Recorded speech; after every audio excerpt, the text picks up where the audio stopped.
Wow, ওর কাছে কত লিপস্টিকের সেট, আর আমার কাছে তো মাত্র একটাই পড়ে আছে। আমি এর মধ্যে থেকে এই যে ব্ল্যাকের সেটটা আছে, রেড আছে, তো আমি এই রেড আর হার্ট কালারটাই পরবো। আচ্ছা ঠিক আছে রিয়া, তুই লিপস্টিক পর। আমাকে মনে হচ্ছে মা ডাকছে, মা কি বলছে আমি শুনে আসি, ঠিক আছে?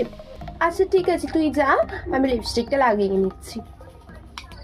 দীপালি তো বাইরে আছে, এই ফাঁকে আমি লিপস্টিকটা একটু বেশি বেশি করে লাগিয়ে নিই, একটু বেশি বেশি করে লাগাবো, যাতে আমাকে দুদিন আর লিপস্টিকই লাগাতে না হয়। আর যেন লিপস্টিকটা না ওঠে, এখন 2-3 দিন তো চলেই যাবে। লিপস্টিক ওর তো এখন নেই, আমি ভালো করে লাগিয়ে নিই লিপস্টিকটা। হ্যাঁ হ্যাঁ, এই লিপস্টিকটা পরে তো আমাকে খুব সুন্দরই লাগছে দেখতে, জাস্ট অসাধারণ লাগছে। কি করব, এই লিপস্টিকটা কি আমি ঝেড়ে দেবো? দেখি আশেপাশে তো কেউ নেই, আমি যদি নিয়েই নিই কী বা হবে, ওর তো এতগুলো আছে, ও তো বুঝতেই পারবে না। এরকম ভিডিও পেতে হলে চ্যানেলটি ফলো আর সাবস্ক্রাইব করতে ভুলো না। চলো।